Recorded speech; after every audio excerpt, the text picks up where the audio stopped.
You're marking that teleprompter. What a nightmare of a job that is. You're just like, do I start again now? Is he talking this bit, or is he just, do I sort of press it again? Do I, it's just like, and then go, oh God, I have to stop it again. But where do I go? Is he going to skip to the end? Are we running out of time? Oh my God. I think you are absolutely right. The people who have the most stressful job in the world, they're not air traffic controllers. It's Trump's teleprompter operator. That person has no idea what to do next.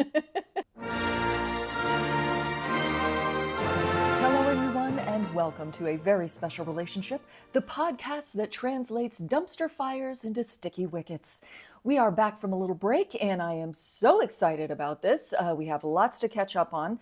Matt, as always, thrilled to see you. What has been happening on your side of the Atlantic? Hi, Andrea. Well, a lot of the talk over here is to do with our Prime Minister, Keir Starmer, accepting some £100,000 worth of various gifts, which include Ooh. hospitality box to watch his beloved Arsenal, Taylor Swift tickets, and a pair of £2,500 glasses, which don't seem to be working as he and others in the cabinet can't see anything wrong in any of this. So I guess your hopes for a more ethical, saner government not really working out, right? No, not really. I mean, fingers crossed that they can still make good on a lot of the things that they promised. But just to be clear, this isn't new, all right? I mean, I've no doubt this happens in the States as well. But the Sure. politicians have taken freebies under the guise of perks for the job for centuries now. But it's just bad timing, as the Chancellor Rachel Reeves will be announcing things like the winter fuel cut. Basically, all the pensioners used to get about £300 or so towards heating, and now some 10 million of them are going to miss out this year. Well, I mean, how badly do old people need heat in the winter anyway? Isn't there some furniture they can set on fire or something like that? Yeah, you think, right? Or cash stuffed under their mattress. Oh, and the mattress, of course. Now, a Sure. lot of this is down to the black hole of 22 billion pounds, I beg your pardon, that Labour found in the economy when they took office. But if after taking over from the Tories, who have been in power for 14 years, I mean, you think Labour would be a bit smarter about this, right? And just prepare for the fact it's going to be a crap show. That's another American expression, isn't it? Yes, but I prefer the French version, l'enfer dans la poubelle. It's a more elegant way to say crap show. Can I say I am genuinely impressed with the way you shamelessly lever your French language qualification into just about even the most random of political discourse? Hey, that French degree cost me a lot of money. I'm determined to use it. Got to get the Well most said. out of it. Excellent. Now, you won't be surprised, Andrea, to know that the Tories obviously were much, much worse. In fact, it could be said that Labour's insistence on sticking to the rules over donations and the Tories, shall we say, how can I put it, flexibility when it came to that sort of thing meant that obviously Labour look a lot worse. No, Boris Johnson, for instance, was notorious for not declaring his expenses and donations in the 28-day window in which they had to be done. So, as I say, it means that it looks like Labour are the only ones at it. But it's not just donations. Rishi getting umbrella Sunak, I beg your pardon, while he was Chancellor, wrote off some £14.9 billion in COVID fraud. That could have plugged the black hole up nicely. Well, that's actually a good idea. Could we just call up Rishi and ask to borrow a few billion pounds? He probably wouldn't even miss it. And then, Gran doesn't have to burn her mattress after all. Yeah, yeah, that would be a good idea as well. Not these helicopter rides, private helicopter rides that he would take. Anyway, the press, certainly the right-wing press, are finding everything they can on how much this Labour politician made from this and how much they made from that, and basically giving them a harder time than ever gave Boris Johnson. Now, if Jeremy Corbyn had won this election, I suspect they would have openly called for his execution by now. Yeah, welcome to the next 5 years of UK politics. Just as exciting as the last five, I'm sure. Now, Matt, over here, really not that much to report. It's been pretty calm. There's this porn Nazi guy running for governor of North Carolina. Trump got his ass handed to him in the debate with Kamala Harris. Somebody tried to shoot him again, yada, yada, yada. And then JD Vance did this really funny thing with eggs. So, yeah, not much to talk about. Yeah, okay. I think I'm going to need a breakdown on this, Andrew. Just to be clear, when you say was it porn Nazi guy? You don't mean Yes. Trump, do you? Weirdly, no, it's actually someone else this time. So the porn Nazi guy in North Carolina is running for governor. His name is Mark Robinson, and he is currently the lieutenant governor of the state. And he is an absolute crazy person. And yes, he is a Republican. I'm sure that that surprises you. Yes. And this is my surprise face. Yes. You Brits, you're good at holding it in. You will probably also be very surprised to know that Trump has been a big fan of his, even referred to him as Martin Luther King Jr. on steroids. Spoiler alert, that is not going to hold up in just a couple minutes. But, anyways, during the course of the campaign, he has said a lot of insane things. Just here's a sample. Beyonce's music is satanic. Michelle Obama is secretly a man, and he wishes he could go back to the time before women could vote. And for some reason, none of that was disqualifying, but wait till you hear what is. I'm not even going to try and guess. You couldn't in a million years. So it's come out now that he was a frequent poster on the message board of an internet porn site called Nude Africa, because sometimes after you've enjoyed your entertainment, for those of you listening on audio, I am doing the quotation marks with my fingers right now. Sometimes after that, you like to stick around and have a chat. Whomst amongst us doesn't enjoy a little community building on our porn sites? Yeah, isn't it? It's the equivalent of a post-coital cigarette, I suppose, isn't it? It's Sure. certainly a jab in the eye for those that say people only go to these sites for one thing. Exactly, and that's better than something else that you could get in your eye, but anyway. So, in these posts, he admitted to spying on some girls showering in a locker room when he was a teenager. He also said that he enjoyed transgender porn. Spoiler alert, he has been absolutely awful to the LGBTQ community, very often specifically to trans people. He also referred to himself as a black Nazi and said, quote, slavery is not bad. Some people need to be slaves. I wish they would bring it back. I would certainly buy a few. Yeah. I mean, I have to say, as a black man, I don't think he's thought this through, has he? That last comment I meant. No, I think the thinking is really gone off the rails for him. Now, this story proved to be the straw that broke the extremely messed up camel's back because Trump did a rally in North Carolina after the story broke, and Mark Robinson was not there, as he usually is. So, usually, every time Trump goes to North Carolina, he's like, I love this guy. Martin Luther King Jr. on steroids. You know, they're on stage together. He's like, vote for him. This time, that did not happen. Also, the Republican Party has decided to pull their funding from his campaign, so they are no longer investing any money there. And all of his staffers, except for three, have suddenly decided to quit. So, just to recap there, calling Beyonce satanic, totally fine. Calling yourself a black Nazi, not fine. Very fine line indeed. What if we called Beyonce a black Nazi? I mean, I think all hell would break loose at that point.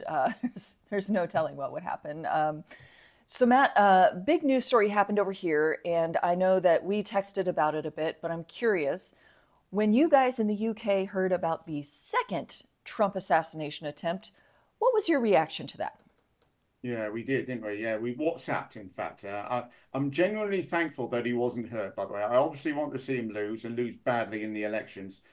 But I am surprised. I mentioned this to a few friends. I am surprised that they got this guy alive. I mean, what happened to shoot first and ask questions later?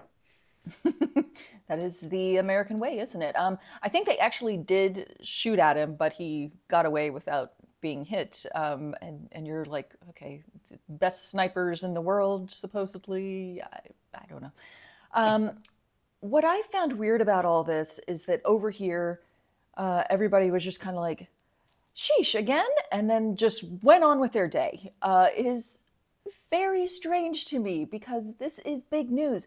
Anytime a presidential candidate gets shot at, we should all be freaking out. And it's weird that we're not. It's weird that we're so used to people getting shot at, even presidential candidates, that we're just kind of like, Mm. Whoop, happened again, didn't it? I don't think this is normal. At this rate, if there's a third one, I don't know that it'll even count as breaking news. You know, they'll just be like, you know what, come watch the news whenever you're ready. We'll tell you about it later. We hate to interrupt your day, you know? Yeah, yeah. Imagine it would be something like, yeah, here's Chopper Dave with traffic and presidential assassination updates. Exactly. Everybody's like, yes, yes, the president got shot at. How is the weather going to be this weekend? You know? Sunny in Florida and big clouds moving in. And of course, if you are the president of the United States, hey, you might want to get yourself a bulletproof vest. Just saying. Yes. Little umbrella, little bulletproof vest, you know, we're just going to cover the bases there. It's really weird. Now, speaking of people who are very weird, I know how much you love making fun of JD Vance, as do I. So I wanted to give us both that opportunity. But first, I have a pop quiz for you, a little question. How much does a dozen eggs cost in the UK right now? Okay, so here we go. True story. I eat 2 eggs a day. I'm told that they're very good for you, etc. And so, yes, I should know how much they cost. They cost anywhere from about two to around about £4, depending on if you care about the conditions chickens are kept in, free range and sort of organic, that sort of thing, and the size of the eggs. Spoiler alert, by the way, I do buy free range and organic eggs. I do too. I like the brown ones. I I'm all about, you know, let's have happier chickens and better Mm. eggs and all that. So yes, everybody, spring for the expensive ones. The chickens will thank you. Now, if you want to know the price of eggs over here, definitely do not ask JD Vance because he has no idea. So he did this video in a grocery store as a kind of gotcha moment. He was trying to show how much more expensive regular grocery items are these days and blame that on the Biden administration. So let's take a quick look at this video. Eggs, when Kamala Harris took office, were short of $1.50 a dozen. Now a dozen eggs will cost you around $4 thanks to Kamala Harris's inflationary policies. All right, so now there's a couple of problems here. Number one, there is a price tag right behind him that says a dozen eggs are actually $2.99. And number two, he is holding 2 dozen eggs. So that's double the amount of eggs, which would cost more if you buy more eggs. That's extra, right? Exactly, exactly. So he got absolutely roasted on social media over this. The couch fucking jokes were a flying. And Matt, I invite you to take this time to engage in America's new favorite pastime, laughing at JD Vance. Right. I humbly accept your invitation. Hey, JD, you suck so much at this, you should change your initials to BJ. What does JD stand for anyway? Just dim? I mean, it's not a good sign when you can't spot a good sign right behind you. Yes, I think that maybe a basic awareness of your own surroundings should be a requirement to be leader of the free world, don't you think? Absolutely, absolutely. While we've got a bit of time left over, Andrea, and Sure. just throwing you a curveball again, as we sort of mentioned, it's an American expression to do with baseball. I don't know. Anyway, yes, while we're talking about this sort of thing, I wanted to mention the fact about it's clear Trump is. I did watch the debate, by the way, and obviously your excellent show. It's clear that Trump isn't going to debate Kamala Harris again because the last one was just such a shocking shit show. Really, it's yeah. It was pretty bad. Now he's saying, oh, we can't have any more debates because there's not enough time, which is ridiculous because when he debated Joe Biden in the last campaign, they did it, much later in the game. So that's not an excuse. But he's just like, oh, we can't. People are voting already. Just there's no point in doing that.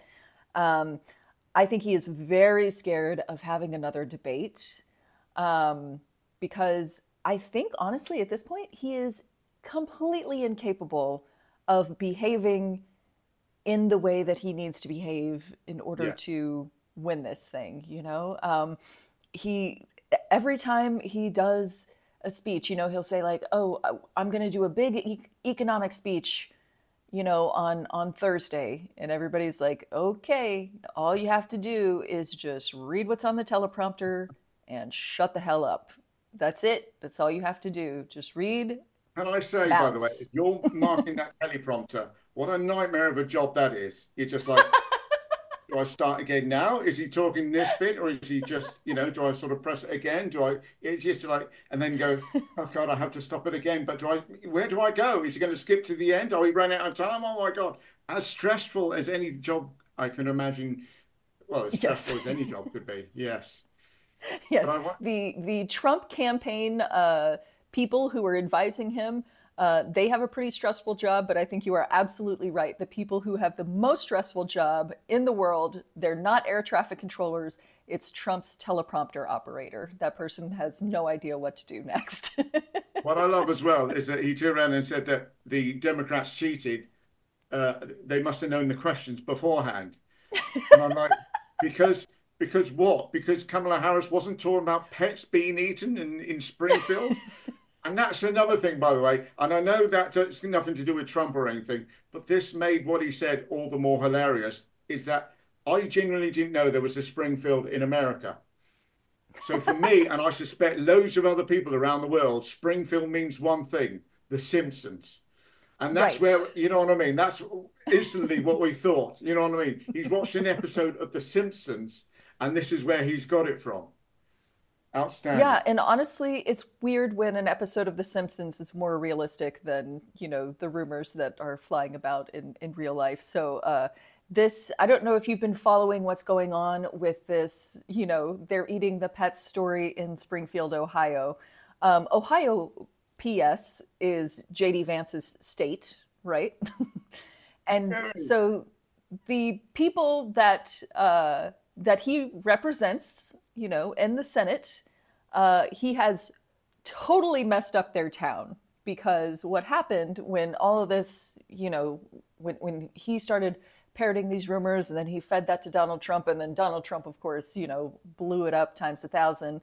And even as they keep getting evidence saying, no, that's not true, no, that's not true, no, that's not true, they just double down on it over and over again. And so now what's happened is they've got all these like right wing nut jobs that are up in arms that have come into the town with their camera equipment and they're looking around for evidence of people eating pets, and Haitian immigrants have they're scared to leave their house. There's been bomb threats and school oh wow. closures and all kinds of things.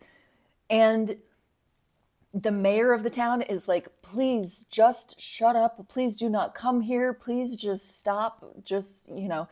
And they're like, no, we're going to go to Springfield and we're going to have a rally there and we're going to, and it's just completely messed up this whole entire town that they were trying to, save. Again, I'm doing the quotation marks with my fingers here. So, yeah, it's gotten really out of hand. As he was delivering the line, obviously he got fact checked by the guy giving, well, the interviewer essentially. You Right. call it something else over there, don't you? The No, moderator, it's called moderator. fact checking. Yeah. Moderator, yes, moderator. And you could just so it's this sense of, oh, come on, it's just like Yeah, you've been in contact. There is no evidence that they're, eating the cats and that they're eating the dogs. For fuck's sake, that's what you clearly just want to say. For God's sake, what is wrong with you? This shit matters. Please just.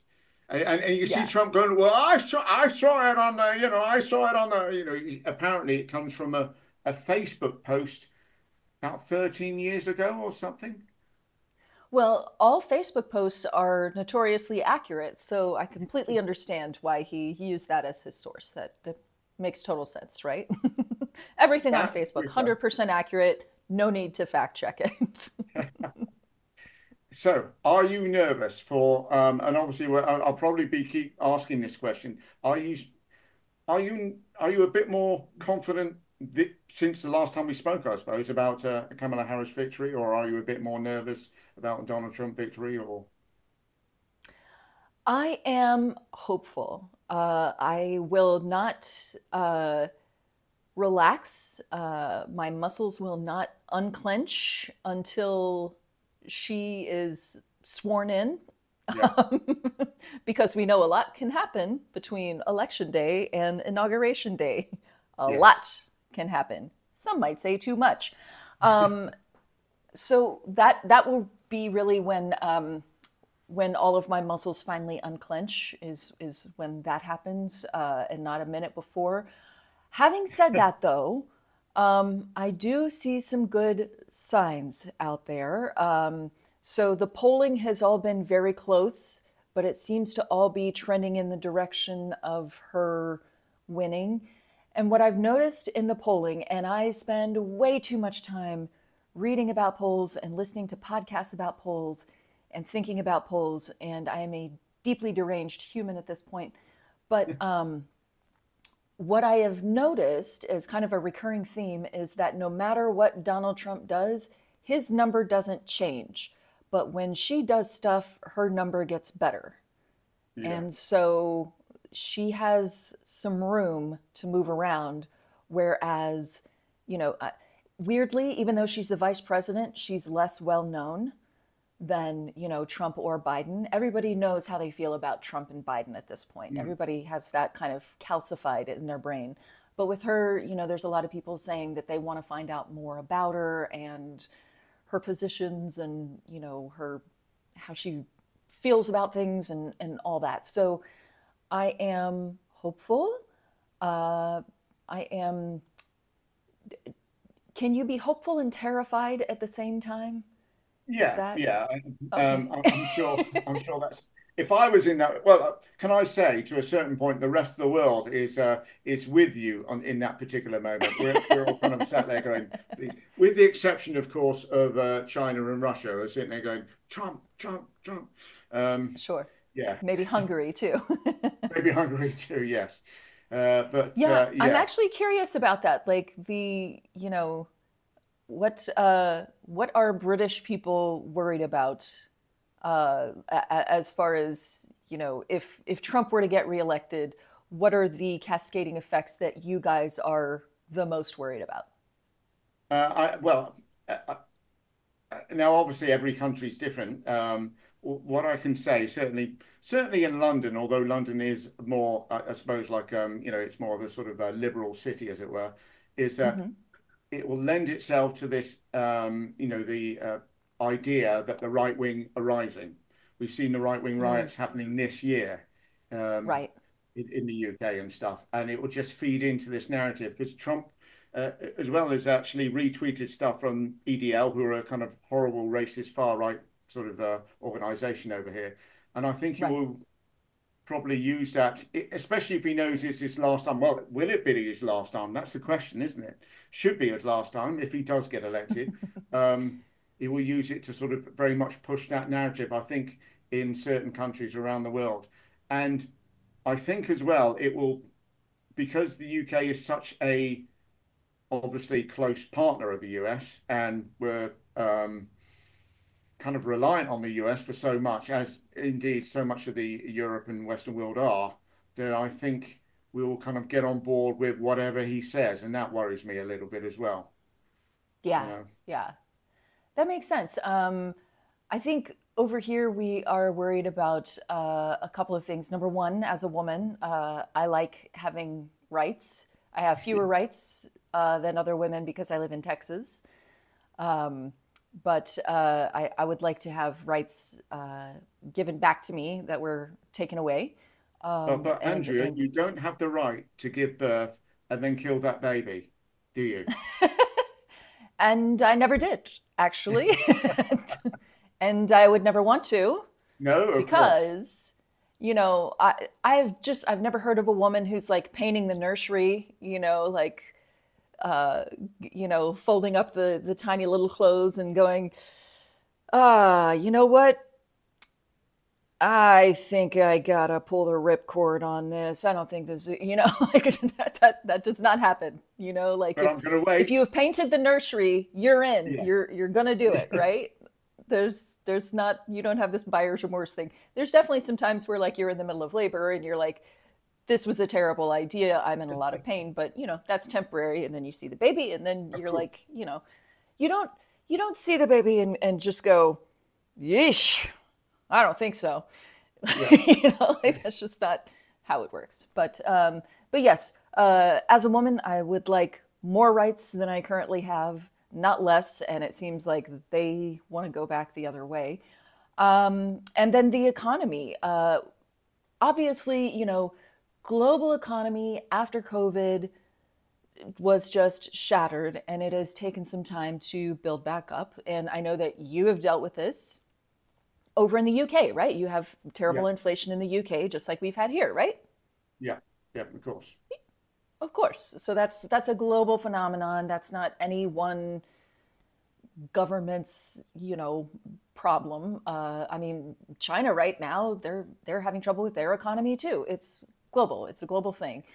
And, we have kind of been on a bumpy ride to get it back to where it needs to be. And my Mm. big fear is that Donald Trump is going to come in and do a bunch of crazy. The guy sells NFT cards of himself dressed up like a sheriff, like this man cannot be in charge of the economy, okay? It's not a good idea. He's too impulsive and too crazy to not just, he just say, today it's Mm. Thursday, the sky is cloudy, and I think we should cut off all trade with everyone, and just make And everything coins. ourselves. And Don't it's like, forget coins. whoa, Yeah. Don't we forget he's can't do doing that. coins apparently as well, isn't he? Yes, exactly. He's all into Bitcoin now. I don't think he knows what Bitcoin is. I think his sons have been like, Dad, you got to check out this Bitcoin thing. It's ripe for the picking, and they love a good grift. So they're going with that. But yeah, I don't want a president that's all in on Bitcoin. That's not good, especially when they don't Mm. know what it is or how it works. Not good at all. Well, fingers crossed for you. I mean, obviously, we're going to be sort of following it on this and your show as well in the run up. We're what is it, 2 months away?